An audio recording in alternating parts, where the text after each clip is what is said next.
Kathmandu, Nepal is absolutely chaotic. I can't even begin to describe to you. I'm in Kathmandu, Nepal, which is the capital city, the biggest city. And traffic lights don't work basically, even on the main roads. So it's a bunch of cops essentially organizing traffic, but really it's funny because the traffic and the people just sort of self-organize, and the cops are just there to oversee it. Chaos. Only the main roads have lines in them. So it's unbelievable. Especially, it was such a shock for me the first day because I'm coming from Pai, Thailand. One of the most serene, calm, quiet towns, and I wasn't even in the town itself, I was on the outskirts. So take Kathmandu on its own, okay, and that's chaotic enough for a person that lives in, say, a western city, and then bring somebody who's been spending his time in a little mountain town for the last two months, and it's like, whoa, it was like just whoa. My nervous system was shocked. Today's my second day, and I'm adapting to it. When I say adapting to it, I mean I'm adapting to it. There's basically smog all over. The Himalayas are you can see the Himalayas around the city, but it's all smoggy. And that's the first thing I noticed. It was like the quality of the air. That's the first thing I noticed. And the mountains are visible, but very, very smoggy. So there's a big smog surrounding the city. Very interesting experience, to say the least. Very, very interesting. Now the second day, you're humans adapt quickly. My second day, my nervous system is adapting to the chaos and is actually seeing something beautiful, which is despite, and I tried to take a video there, but I couldn't. It's just too loud. It's just way too loud. I couldn't even hear myself. So there is beauty in it, and the beauty is how self-organizing the universe is. Really, the universe just organizes itself. Like it's self-organizing. You see it. No, I haven't seen anybody get run over or get hurt. There's a bunch of motorbikes, and they're coexisting with the cars and many pedestrians. And of course people get hurt, but I haven't seen. I've been walking around the city, and I haven't seen it. So it's amazing to me how self-organizing the universe is. And it's just like, I'm amazed. I'm looking, I'm like, wow, like everything is, despite the chaos, there is order even in the chaos. And that's the nature of all of creation, because it's all creation. It's self-organizing. It's actually very orderly. Despite the seeming chaos, it's very, very orderly. So I found that beautiful. I found in the horror, I found something beautiful to really be in awe of, amused of. It amuses me. Now, it's my second day. I'm in the heart of it. Tamil. I'm in the heart of it. As far as the reception of the average Nepalese, so far, from where I have gone, I've traveled to Thailand, several places in Thailand, and then Myanmar. So now I'm in Nepal. And of course, I was in Canada. I've been quite a bit. Turkey, Qatar, many places, right? Not as many, but so far, from all the places that I have gone to, it seems to me that from what I have seen, Nepalese people, the average Nepalese person, is the friendliest that I have come across so far. In fact, I'm now already friends with two of them on Facebook. They all speak English. The younger folks, they all speak very good English, like very good, so good that they got the Indian accent with it, obviously, but it felt like I was speaking to some of my Indian friends back in Canada. That's how good the English is for the average Nepalese person. But even the older folks, 40s, 50s, they speak it. I'm surprised, actually, really surprised. English is no problem, at least here in Kathmandu. Not in the villages, we're in the main city, but I'm surprised. The people that I'm friends with now on Facebook, one of them I talked to for an hour. The other one I was talking today for 20 minutes. It's fluent, perfect conversations. So it seems to me now that that's like, I've gone to Myanmar and Nepal now, and they're considered quite third world, quote unquote, right? They're considered quite third world. The younger folks speak English. So it seems to me that English is becoming the unified language of the world, which actually is good, because we're moving into oneness, we're moving into the heart chakra, 4D, so everything is going to become unified. So doesn't matter what language, but if we all just speak one language, we can communicate with one language, that's cool. Because now that we start to, because a lot of times language barriers, you're suspicious if somebody doesn't speak your language and you don't speak theirs. There is that hostility and suspicion. So it's really promising to see that it seems wherever I go now, the younger generation, anybody under 30, speaks fluent English. Fluent. Okay, they again, I didn't have to pause. I didn't have to watch some of my words and use some of the more common words. No, they understand everything. Like I was talking to one of the people, one of the folks that I met, and I said like the word chill. He got it. Chill is like lingo, right? Like I want to chill. And he got it. Like he got it. He understood what I'm trying to say, and so they even understand the lingo. So that's great. That's really good. That's really good, because that everything is becoming more unified. So if we can all speak one language, I teach English online to Chinese kids. Let me tell you, virtually anybody under 15 now in China speaks good English. Meaning, in just 10 years, all the youth in China would speak perfect, fluent English. So it's all around the world now, which is good. I don't care what the language is, it happens to be English. So as long as we all can communicate with one another, and then you could really get to know these people.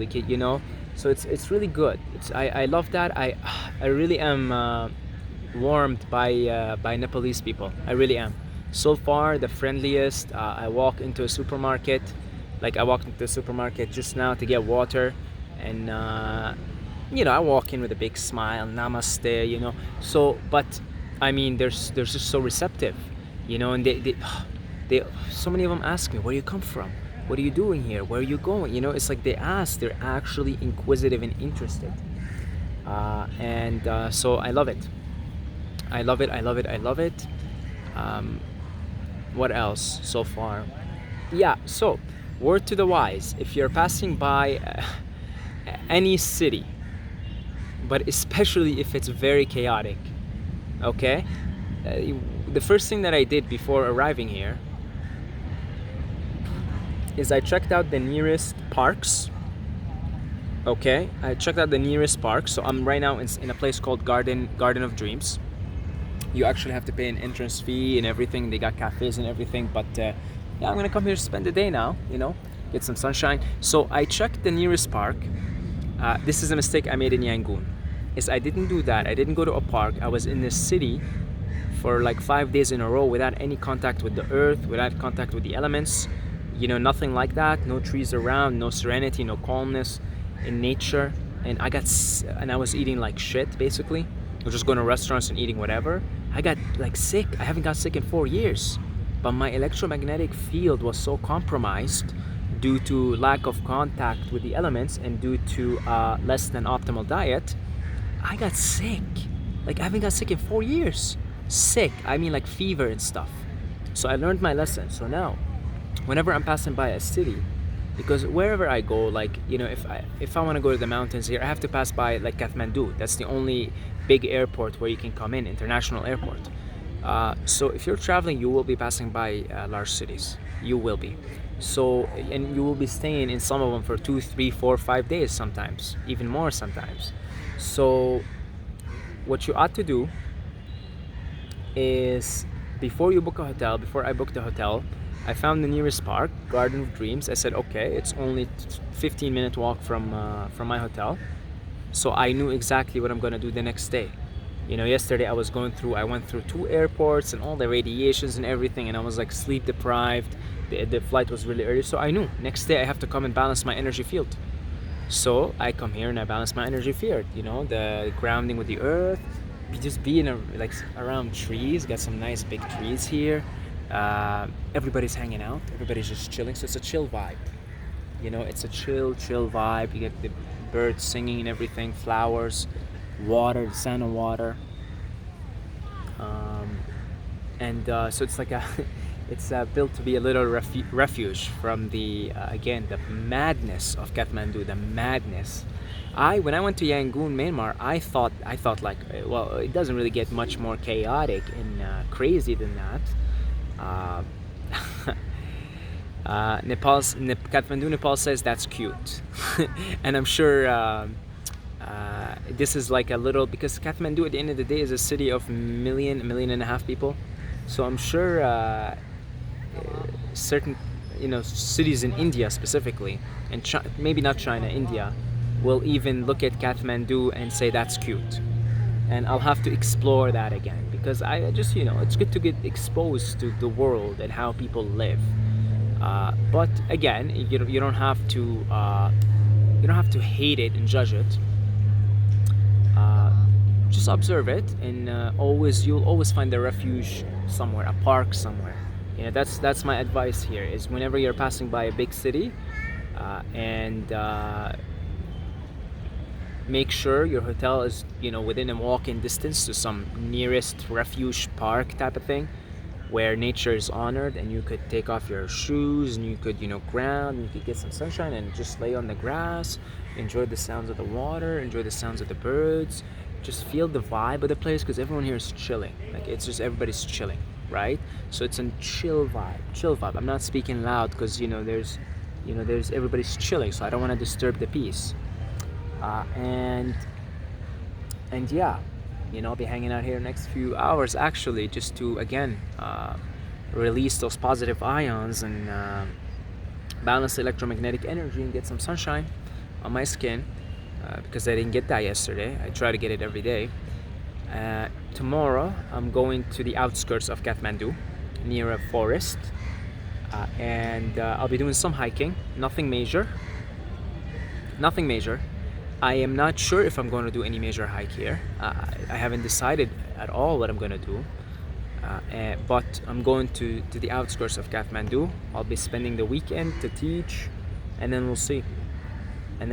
I may spend more time in Nepal. I may not, because this is my visa run. We'll see. I may go back to Thailand. I may go to the Himalayas and do some big trek, like 3-4 day thing, or I may just hang out for a week or two and just do those day hikes, like 6-7 hours hike, and you go back to your hotel instead of doing like the longer 3 or 4 days. We'll see the flow. We'll see with the flow. We'll see with the doubt, because I'm trying to learn how to live very spontaneously and very in the moment and not make plans. I'm doing the best that I can here to do that. I'm doing the best. That's the point of traveling, is to get you to be more in the present moment, to be more observant also. Like, for example, you see the exact same patterns everywhere. So the youth, for example, anywhere, Thailand, Myanmar, now Nepal, United States, Canada, they seem to exhibit similar blessings and similar curses. For example, like a lot of the youth here, they're plugged into their earphones and they're just walking by, listening to whatever they're listening to, not being mindful and not being here in the environment, which is like pretty much a pattern I'm seeing everywhere. I would consider that to be a bit of a curse, only because you're not here. Like, I get it. They're trying to escape their environment. I get it. I get it. Okay, it's not meant to be any judgment. I get it. I understand. They're trying to escape their environment, because, like I said, it's quite chaotic, right? Like, very, very chaotic. And so they have these earphones now on their phones to escape it. So everybody's just, a lot of the youth are just kind of walking by, and yeah, they're just walking by, and they're just kind of like, they're not aware of their environment at all, right? At the same time, you know, when you speak to them, when you encounter them, they're very polite, very kind, which is a trend I see in all the new generation. Speak very good English. You know, it's very nice. So that's also the same blessing that I'm seeing everywhere. It seems again that the world. I know a lot of people are scared of new world order, and they're doing it. The elites are trying to make us.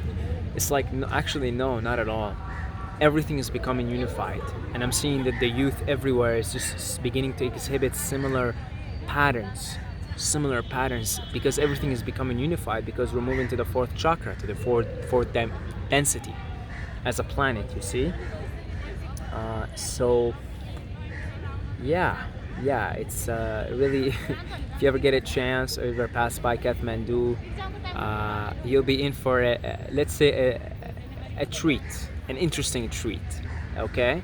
If you could just appreciate the horrible beauty of the self-organizing nature of the universe in the midst of such chaos. Again, I tried to take a video. I started recording, but I couldn't even hear. I didn't even know. Like, it was just so chaotic. I couldn't even speak. You know, I couldn't hear you.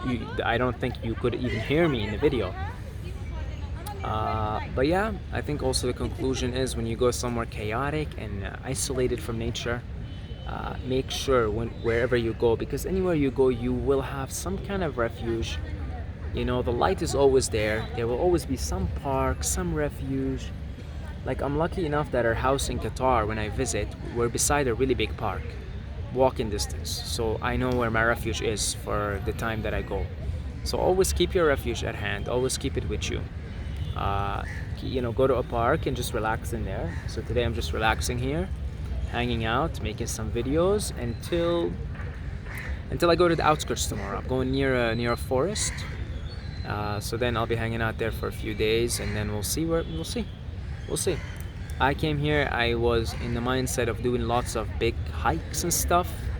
Now I'm in the mindset of, I don't know, I may go back to Pi. Because I actually still get the place. My brother is in the place. I still got it for December. So I have the option of going back to Pi for December or something. So, but I definitely would like to do some hiking first. I would like to go to the Himalayas, you know, do a little hike, not necessarily in the heart of it, just maybe like a day hike, a couple of day hikes or something. We'll see. Okay, so that's about it. Yeah, I'll see you guys in the next video.